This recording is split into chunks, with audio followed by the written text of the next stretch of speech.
Hey, we are so glad that you are checking out West Church online, whether you are live streaming or watching us on demand. We are so grateful that you have chosen to take a few minutes out of the busyness of life on this week before Christmas to hear what we have to say. This morning, we are going to be continuing in our message series, Surviving the Dog Days of Christmas. And I have my fellow little friend here, Axel. We did not mean to match. It just simply is by proxy of what outfit was chosen, but we are going to talk about obedience, and I hope Axel is going to actually perform on camera for you after this song. Tom and I have this trick that he does that we are trying to teach him some obedience, and we ask him to wait before we feed him, and usually he does it, and so hopefully that's going to happen in just a minute. If you are newer to the West community, we would love to know that you're worshiping with us. You can text the word welcome to the number that you see on your screen. I'll read it for you in just a second if you want to get your cell phone ready. But text the word welcome. Let us know that you're here. We have a gift we'll send you, and then you can opt in whether or not you choose to hear from us in an ongoing manner. The number is 704-343-8955. 704-343-8955. And we'd love to know that you're worshiping with us. Check out this link that you now see on your screen. We have this thing called a Pay It Forward calendar, and we are getting ready to enter into the last week of that. Every day throughout the season of Advent, we had suggestions for you to do something for someone else this Christmas series and this Christmas season. And what we'd like for you to do, if you haven't been keeping up with it, just choose like 5 or 6 days of things. And you can go to Amazon. The link is in the chat room. You see the shopping list, and all you have to do is click, and the items get shipped here to the office, and then we see that the people receive them. And so we would love for you to do that. And we're also going to be collecting things for the tornado victims on Christmas Eve. So if you're going to be worshiping with us on Christmas Eve at 4 p.m. here live online, we'll have the same thing for you then. So we're really excited about worship. And this week, the other thing that we would love to know is, what would you like to hear about in 2022, as I take some intentional time in January to map out the year, and then the staff and I come together to think about and pray about that. We would like to know, what topics would you like to hear talked about? So you can scan the QR code that you see on your screen with your phone. It'll take you to a link where you can enter in just some words, some topics that you would like for us to talk about. So use that QR code right there, scan it, and then let us know what you would like to hear about in the upcoming year. So glad you're here with us this morning. We hope it's going to be meaningful and relevant for you, and I invite you to check out this song. So, this is Axel's bowl that we use to keep him from engulfing his food. And we got up this morning around 4:45, so it's been a while since he has eaten. Now today we are talking about the lesson that we learn from Christ about obedience. And way to go, Axel. I'm very proud of you for sitting. Now, here's what we do. We put the food in the bowl, and 90% of the time, he waits. In fact, he waits all the time, more so for Tom than me. Except for the one time this week I wanted to video, so we could show the video in worship, and that was the one time that Axel did not wait. So I'm like, we'll just try it live. So, all right, wait, wait, wait, wait, wait, Axel, wait, wait, wait, wait, wait, go. And yay, Axel, he waited. You know, the whole point of this message series has been about the lessons that we can learn from our canine friends about the nature of God. And we know that God is love. We know that God offers this amazing forgiveness. And one of the lessons that we can take away is that just as Axel was obedient and actually waited to eat his food, there are some lessons that come in that gift of the Christ child in the manger that we should be obedient to. And one of the things that it's really important for us to remember is that Christianity and religion, it's not meant to be oppressive. It's not meant to be like this guilt-ridden thing that we adhere to. In fact, it's the exact opposite. Last night, the staff and I and the PAC team, we had the West Christmas party, and one of the servers that was there with us, I used my business cards for their admission, and she's like, if y'all weren't so far away, this was in Charlotte, if y'all weren't so far away, I would come to church with you. And I'm like, look, we're online. You can check us out. And she's like, well, I'm Catholic. And I'm like, I sometimes joke, and please don't be offended if you are Catholic, but a recovering Catholic. And she's like, I always felt so guilty for everything. That's not what Jesus was all about. He was not a guilt-bearing Savior. And so this morning, for just a few minutes, I wanted us just to wrap this all up in thinking about what we're supposed to be obedient to.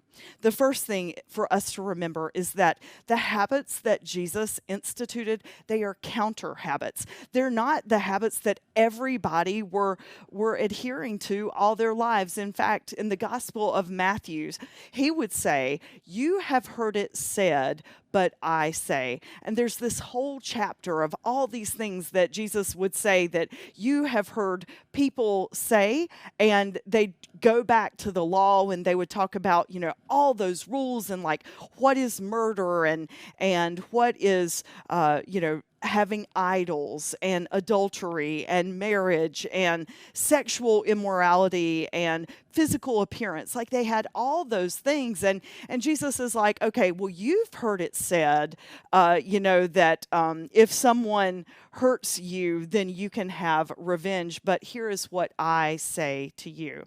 And so there are 6 counter habits that Jesus gave everyone. There's 6 things that we should be obedient to, and if we are, it will change our lives. So I want to just go through those very briefly with you this morning.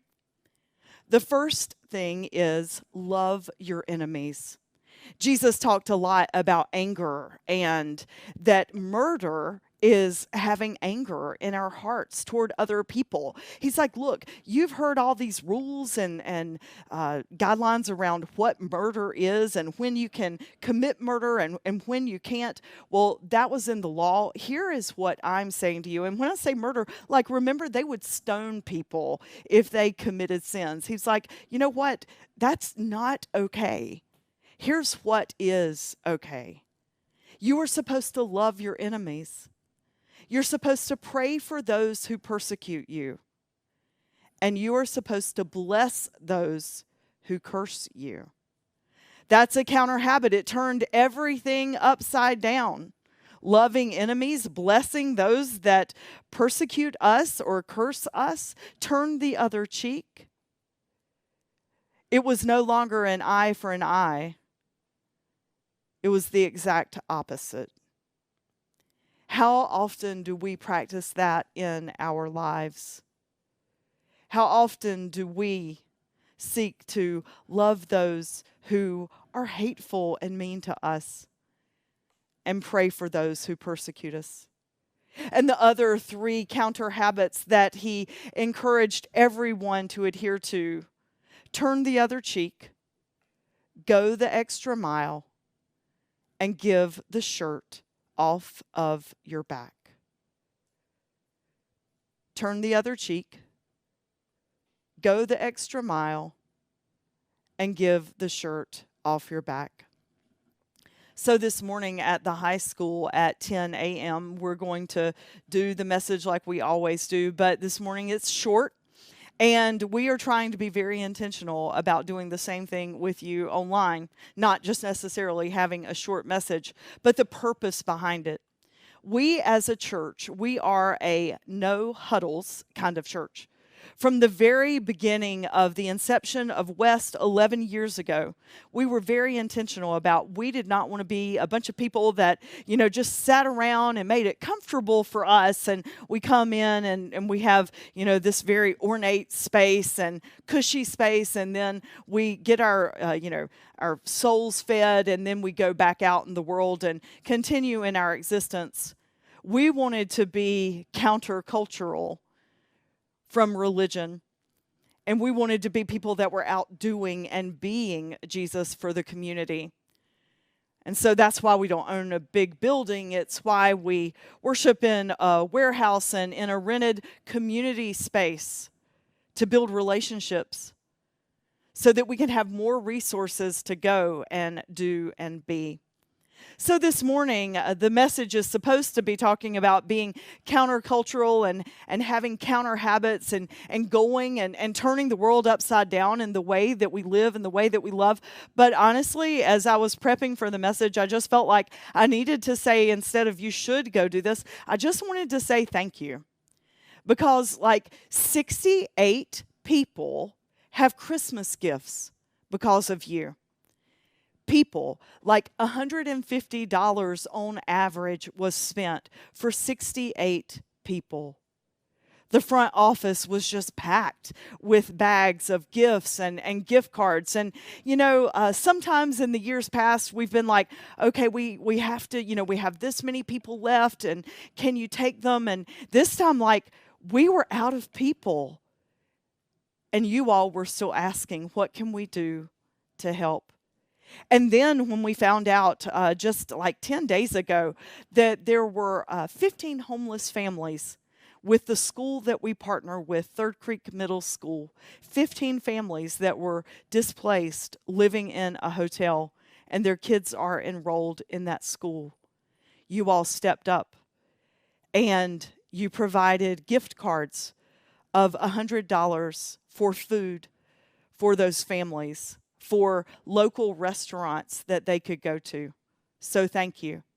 And then, just when we thought, okay, we can't ask the West people to do one more thing, the teachers or the administration said, it would be really, really nice if we could just say thank you to the teachers. I asked Dawn how the soup lunch went. She's like, oh my gosh, they were just so grateful. They looked so tired. And so on Thursday, you provided soup and all the things to go along with it and desserts for the staff of the school where so many families are in need. And then the tornadoes ravaged Kentucky just over a week ago. Debbie Doom, who is one of our online worship community folks, and her son is one of our worship band members at the 10 a.m. service. She asked us to pray for that community last Sunday in the chat room. And then after that, West people started saying, what can we do to help? I talked with Josh and talked with Debbie. And so on Christmas Eve, it's the one time a year that we pass a stocking or pass an offering plate. Any other time, we don't sit in pews and ask people, and we don't have a designated time online when I say, okay, right now, you need to go give to this organization or this institution. But on Christmas Eve, we do. We have a designated time for giving, and I actually ask you to give because we give every single cent away. We're going to give 3/4 of the Christmas Eve offering to the organization in Kentucky that we believe is doing the most on the ground work there with the people. And you will have an opportunity on Christmas Eve to purchase items that are needed for the families. And then the Dooms are going to take it back to the shelter that is right there in their community to be distributed. When she and I communicated earlier this week, they were still looking for people that were missing. that they were hoping to find, but they didn't believe they would find them alive. And then the other 1/4 of our Christmas Eve offering, I will be taking with me physically next Sunday evening. Caroline and I fly to Entebbe, and then we are going to meet Derek Karanga and his leadership team, his launch team, as they will be launching the West Campus, Kagumba. 2 days next week, Caroline and I will be leading a conference called Mind, Body, and Spirit. And we're so excited. I'm so excited for you to go meet the individuals that are on the other side of the earth that worship with us, that they approached us and said, can we be a part of your community? And then we vetted them. We vetted them for 1.5 years. They came up with missions and goals and strategies. It's really impressive. And I am just so excited that this door is opening. And we have a chance to have an ongoing presence on the other side of the world. How cool is that? So on this Sunday, when we should be talking about obedience and waiting and hearing, I just want you to hear me say, you already are obedient because you exist to give yourself away. And that was the best message that came in that tiny baby, that learning how to be selfless so that we can be like God. That's what he revealed. And that selflessness is engulfed in this amazing love and forgiveness and grace. But it all boils down to that selflessness and knowing that we are called to live in such a way that we love others as much as we love ourselves. And as we love God, loving others shows the way. So, this is your own No Huddles day. In just a minute, we're going to stop the message. You have a good 35 extra minutes on your Sunday morning. What we would like for you to do with this time is something very specific. It's not just some extra shopping time this Sunday or this week before Christmas. I would invite you to write a letter to our brothers and sisters in Kagumba so that Caroline and I can take the letters. You can email that to me, Andrea, Andrea, at headingwest.org, or info@headingwest.org, or there are things you can click in the chat room. And write what West means to you. Like, we want to be able to share with our friends in Kagumba, this is what being a part of a faith community means to them. And so we hope that some of the same things will happen in your life. Or we have some of the items that you see on our table that were a part of the Pay It Forward calendar. Some of these items will go to Mooresville Christian Mission. Some will go to our backpack mission. Some will go to Kagumba. And so we invite you to click on the web page, go to the website, look at the calendar, choose 5 or 6 things that you can purchase, and then go purchase them to make somebody else's Christmas and New Year special. Thank you for being a group of people that realizes that it's not about us. It's about pooling our resources together to making this world a better place. As always, it is a privilege and an honor to be your pastor, and I cannot wait to worship with you on Christmas Eve. Now, before we close in prayer, I really do ask, go make this Christmas special by being a part of the Pay It Forward calendar or writing our friends in Kagumba so that Caroline and I can take that correspondence with us. And thank you for being a part of West. Will you pray with me? Gracious God, you call us to go and be your hands and feet. Thank you for this group of people that give so selflessly. They go above and beyond. Not only do they pay the light bill and the operational expenses of this church, but they also seek to use their resources to give folks meals to eat, to give kids healthy nutrition, and to also make a difference on the other side of the world. Thank you. And we ask that you pour out your blessings on the ding-dong ditch gifts that these families receive beginning today and the next week. Make them be for the people real examples of your love. Thank you for being an amazing God. And we offer ourselves to you in Christ's name. Amen. I look forward to seeing you on Christmas Eve. We will have a live streamed service at 4 p.m. And then we are going to have worship at the high school at 5:30 p.m. Both services, the online and the in-person, will be candlelight communion. And I can't wait to see you. Go in peace.